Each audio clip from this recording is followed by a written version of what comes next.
Africa. I'm a woman, an African American, a Black person, biracial, first a soul, a spirit, a being in the womb of a woman, then a human being. Many layers I am composed of, and when you comment on me or address me, decide first which layer of me are you coming at so I can respond in kind and copy. Hey YouTube, I have not made a video for quite a few weeks, I believe. Why, I don't know. I don't know. I think it's just I need to get into a habit. As I look over my videos and my appearance, I'm like, "Ooh, girl, you're like a chameleon." I look so different all the time. I think that is the nature of my spirit, being biracial too. So I on my way home, did a little shopping today, and I've been cleaning my office so that I can start my CBI commercial business integrated videos. One of my office looking cute. I just want to touch bases with everyone about my thoughts, what I was just contemplating. I had a conversation today with my friend girl, whom I love, by the way, and she had found out her and I are shopping buddies, and because we both got new homes around about the same time, our first new homes, and so we're going on this weekend shopping extravagant. I can't even say the word, but we're going on this weekend shopping getaway to Florida in a couple weeks because we're RH people, Restoration Hardware, woo-hoo.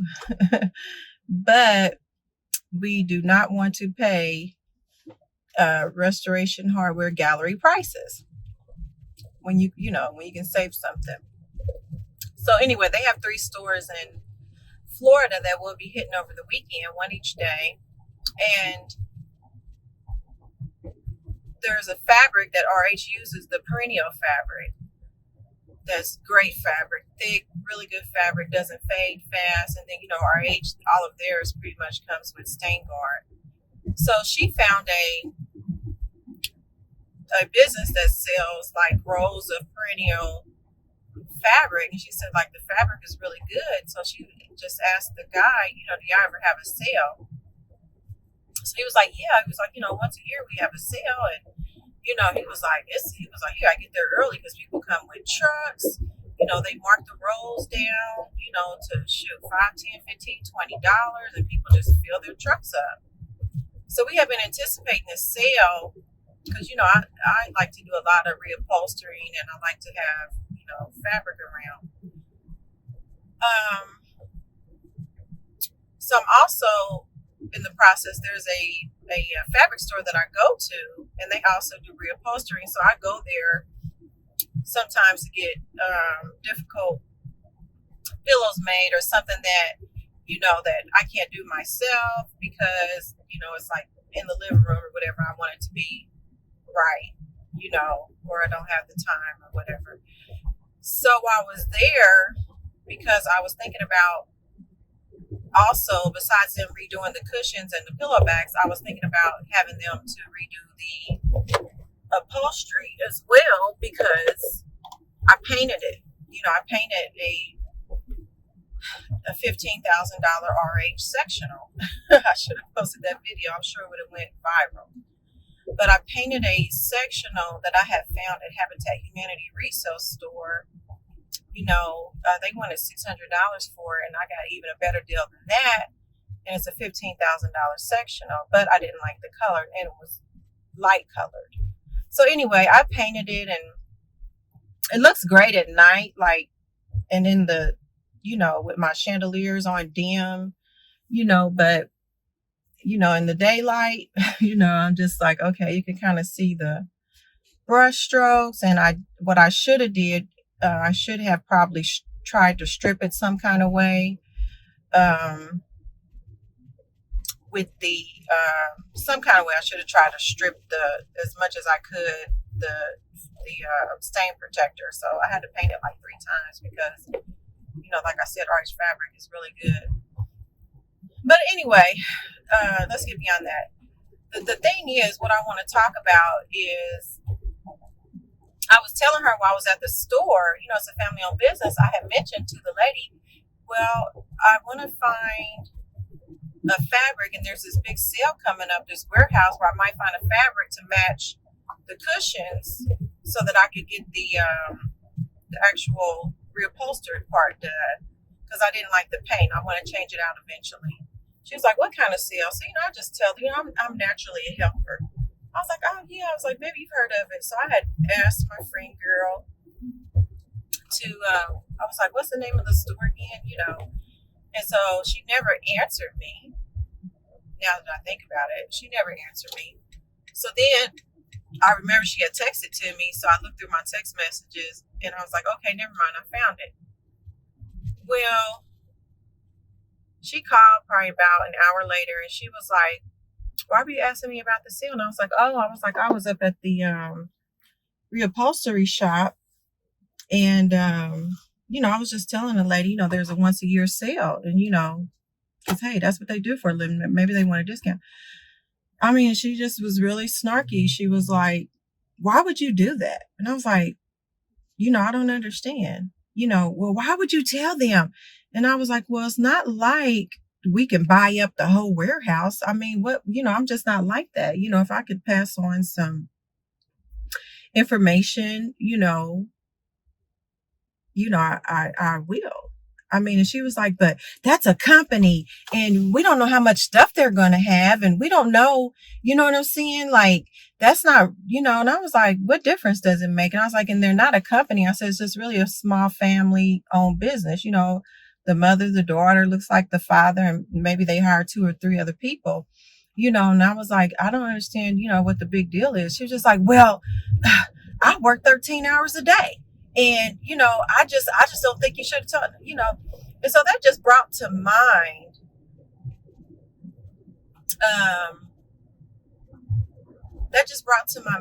about how people in general, a lot of people can not want to pass on, a good thing or information to somebody else. And I was thinking, I know why she was feeling that way, because she's overworked and stressed, and it's past time for her to retire, but she won't, so that's just why she was being snarky that particular day. She's an awesome lady, awesome. So,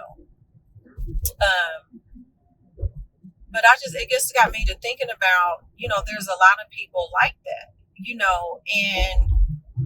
and it dawned on me, like, yeah, then I started explaining to her, like, yeah, I've always helped people with information, with good information, that they've used, and, that they follow. I mean, all my life, I can remember, always just people coming to me for advice, me helping people, whether it was just advice, talking, counseling on something, or researching something I knew about and letting them know, or, even doing mundane tasks, doing things, like that for people, from everything, A to Z, from cooking and cleaning to, real estate advice, research for law, everything. And so I was just telling her, like I was telling a friend of mine last night, a lawyer, he had called me, and he's newly licensed last year. And he had called me and he couldn't figure something out. I hadn't talked to him for some months, but he called me, asked me a few things. One of them I won't say, but one of them, he was reading some of the Texas laws to me, and he was just wanting me to help him figure out something for him. And I was on the phone with him. Probably took me. Well, I was cleaning my desk, so I was listening to him, but I wasn't researching. So, but even from him telling me, I was like, it's something you're missing, because the thing I would say about rules. Like he's kind of like my son, like very square, want to do everything by the book and follow all the rules, the laws, and think that if you do everything right, you're going to get ahead. And most of us knows that that's just not that's really not reality. But there are a lot of people, I guess, maybe that follow all the rules and get ahead. I don't know. I just really don't agree with that. But that's where they get the saying, rules are made to be broken. Well, I can't say that to somebody like him or to somebody like my son, who's in college for engineering, by the way. I can't say that. So what I determined was, I need to say there's always a loophole, and so when the white men or people in power, when they make rules and laws, they always leave a loophole. They leave a loophole that they know about, that their friends know about, or their acquaintances, or you know what I'm saying? And then they exploit the loophole.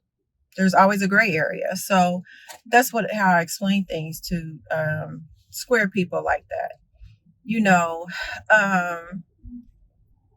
So the same thing with him. I spent, maybe an hour or so to figure out what he had asked me to help him with. He was just like, wow, Danny. He was just like, you're so intelligent, and you just really helped me a lot, to where while we're on the phone, I'm really done and know what I need to do, and it's going to help me make some money. And so I was explaining to him, and just like I was telling her, I've been that way my whole life, but the thing is, how do I monopolize that? Because I've also my whole life, I'm not a person that's clocked in and out. I chose to stay at home with my children, so I chose a different path than, I guess, but I've always been that way, and the thing about it is, you can't get tired of hooking people up. You can get tired of hooking people up, especially when it seems like they don't show you anything in return. I've just always been the type of person that, I just help someone out the kindness of my heart, and I don't expect anything back. And I know that, in the future, the universe, the Most High Creator, the All, is going to give it back to me, when I need it. I'd rather get mine back from the Most High Creator, the All, than a person. So I always looked at it like that, which could be why, I've always had, a fulfilling life despite my struggles in the past. I've always gotten what I've wanted. I have freedom, I travel, I've turned out great. And then I started thinking about the conversation that I told everyone about with the Yoruba, the African American man that I spoke with, my son's roommate's dad, who had been initiated as a Yoruba priest. And I started thinking about that conversation, and some things that I had told him. I believe I've told you too. I believe I already mentioned in the video that I have dreams every time I want to sleep, pretty much. So anyway, I just for some reason I felt like opening up to him. And I was telling him that, I've had these dreams, and I was wondering, like maybe what they mean, and I was just like, then I had mentioned, I see animals, I see numbers, there's always a color, there's sounds, but I can't control the interaction. I don't know how to do that. But he was like, well, what kind of animals? And I was like, well, like a big snowy owl. Like one time I saw this big snowy owl. It was just a white owl. I didn't know what kind of owl it was, but I looked it up on the internet, and I was like, oh, I think that's a snowy owl because of how so white it was. And so I was like, one time it was like a panther, a black panther. Like I had a dream I was sitting in front of this cave, and he was coming out. He or she, I don't know the gender of the panther, but I was like, go back in there, get back in there, and the panther just went on back in there. One time I had a dream about some frogs. But I was staying the night over a guy friend's house. So I don't know if those was his friends or my friends. I don't know. But at any rate, he was like, "Oh, you're a priestess." He was like, "You sound like you need to be initiated." And I was just like, "Oh wow!" So he sent me some information. I read about it. So since then, that opened my mind, and I was asking the universe, the Most High Creator, the All, to show me, help me to understand, why am I having these dreams where, other people have always, say you're crazy or whatever. So since then, I saw this show called Vice with, I think her name was Lisa Lane. I apologize if I'm not getting it right, but it's this little mini documentary series.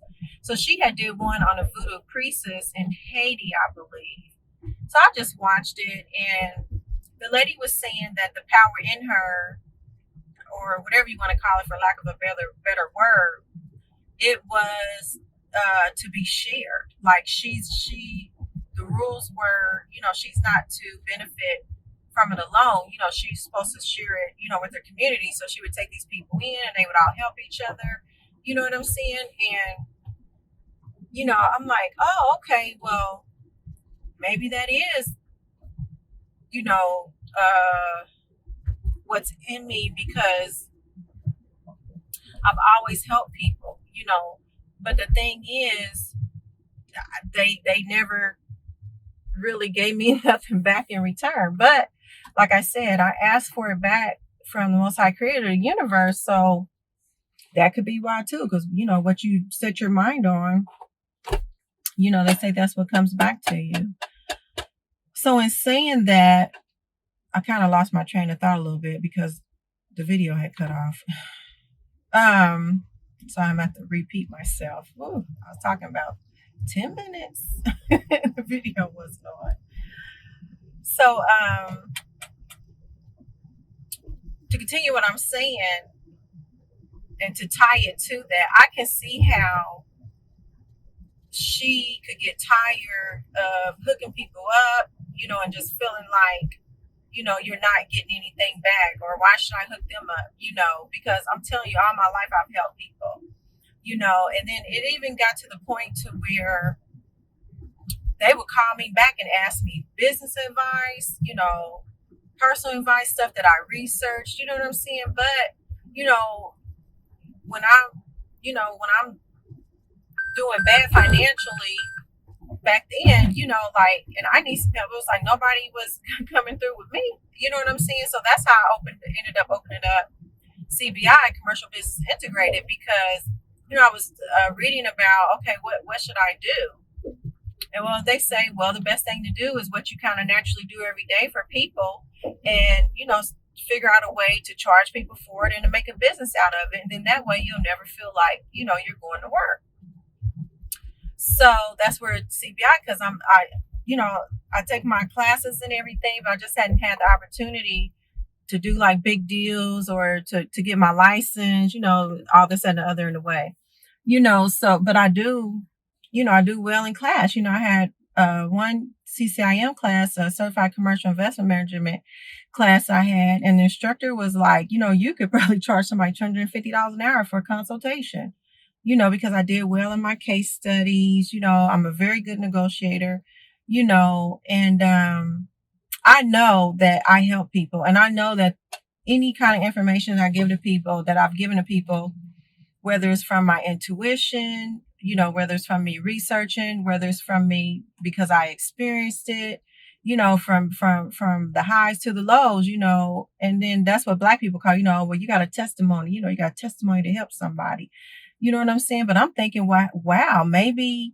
because I got a lot of testimonies, but I'm like, wow, maybe this priestess thing, and then I'm looking at the lady, the voodoo lady, like maybe,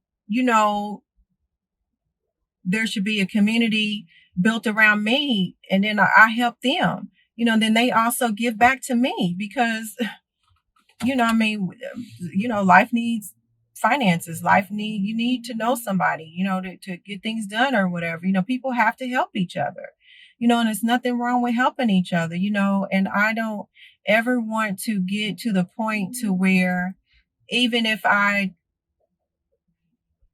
don't get compensated, or even if I'm not getting compensated on the side, on a daily basis in my daily comings and goings, I never want to get to a place to where I feel like I have some information that it helps somebody, and I just don't want to give it to them just because. You know what I'm saying? Like, I don't want to get to that point in life, and it's just not good, So that's just what was on my mind, like. Then I was looking at something on YouTube. One guy, and he was visiting, I think, Benin, and talking about the voodoo stuff. And then somebody on there had mentioned something about a Black Panther. He was like, "Why are those ladies? They're like under a trance, and they were biting animals, and the blood was dripping down." And he had asked them, "Why are they doing that?" And then the guy said, "Well, because the spirit of a Black Panther has entered them, and so they don't know that that's how they're able to do that." He was like, "They don't know that that's what they're doing." And I was just like, "Wow," I was like, "I wonder is that one of them kind of panthers that that visited me in my dream." It gets deep, like when you start working on yourself and your inner self and getting to know your inner self, like it says, know thyself, it starts getting deep, and I don't know, all I know is what I've been through all of my life, and what I also know is that, I do want to help people. That's in my nature, but at this stage in life, I understand that, I need to, get helped in return. I need to make money. I mean, that's just life. I mean, but then again, I've depended on the Most High Creator all my life. You can ask anybody in my family, they're just like, we don't know how this girl, she just don't want to work. She's been around the world. She gets whatever she wants. She has a beautiful home. You know what I'm saying? Like, she gets in trouble physically, dangerous situations. She gets out of them unscathed. She's healthy. You know what I'm saying? Even the preacher told me you can only be saved once. I've been saved 2 or 3 times, I believe, but yeah. So that's what I was just touching bases with everybody about. Just never let your heart drag you into not wanting to even help someone just by giving them a little piece of information. I mean, she was just really upset, and I was just like, I'm just not that type of person to not what I didn't understand what the big deal was, but then again, I'm also working on myself, and then I know her background story, so I know it's like things she's going through to where she's not fully satisfied, with herself and her job, and she's afraid to let it go. I'm like, you can't. You've given them, 13 years, and she's very stable, has a great family, a beautiful home, everything she could, want. She has businesses, side hustles. I mean, she's putting herself together so well, and that company it has done what it needed to do for her in her life, and she's starting to get sick because she keeps on doing something every day that she just really doesn't want to do. But since it was good to her, it's like she's afraid to let it go. I guess it's like a comfort level or like a loyalty thing, And I told her, I said, who's loyal to corporations these days? They said these kids these days, they don't even keep a job 2 or 3 years, if that long. It's people don't stay at these corporations 20, 30, and 40 years. And then, like my dad stayed at Chrysler for 38 years and retired. And every 5 or 6 years, something they promised him in retirement, they take it away. Come on now. So if you guys are enjoying the backstory, subscribe, share, like. I appreciate you.